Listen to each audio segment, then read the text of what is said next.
শহীদ বুদ্ধিজীবী দিবস উপলক্ষে মুন্সিগঞ্জ সদরের হরেগঙ্গা কলেজের বুদ্ধিজীবী চত্বরে পুষ্পস্তবক অর্পণ করা হবে জেলা প্রশাসনের পক্ষ থেকে। সেখান থেকে যুক্ত হচ্ছেন সহকর্মী সুমিত সরকার। সুমন, প্রশাসনের পক্ষ থেকে আজ কি ধরনের আয়োজন রয়েছে, বিস্তারিত জানাবেন। ধন্যবাদ আপনাকে। আপনি আসলে যেমনটি বলছেন, সারা দেশের ন্যায় মুন্সিগঞ্জে কিন্তু শহীদ যথাযথভাবে অনুষ্ঠিত হচ্ছে। মুন্সিগঞ্জ শহরে হরেগঙ্গা কলেজের ঠিক পেছনে যে বুদ্ধিজীবী কবরস্থান সকাল ৯টায় জেলা প্রশাসক কিন্তু ফুলের নিয়েছেন এবং পুলিশ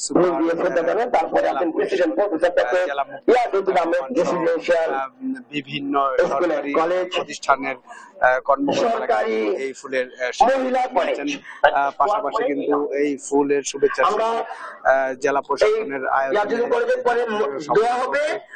10টায় আলোচনা সভা আয়োজন করা হচ্ছে। সেখানে কিন্তু জেলা প্রশাসনের সভাপতিত্বে অনুষ্ঠিত হবে। এর পাশাপাশি সরকারি প্রতিষ্ঠান মুন্সিগঞ্জ প্রেস ক্লাব এবং মানুষ কিন্তু এখানে কিন্তু আসলে দিয়ে আসলে শুভেচ্ছা জানাচ্ছেন। বিষয় জানিয়ে রাখেন, মেধা শূন্য করার জন্য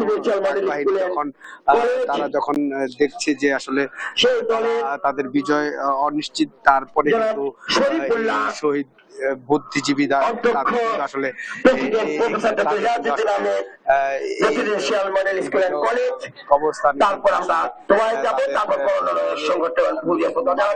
তারপরে থেকে কিন্তু সারা দেশে শহীদ যে বুদ্ধিজীবী সেটি কিন্তু আসলে পালন করছে সারা দেশব্যাপী। এই ছিল আমার কাছে।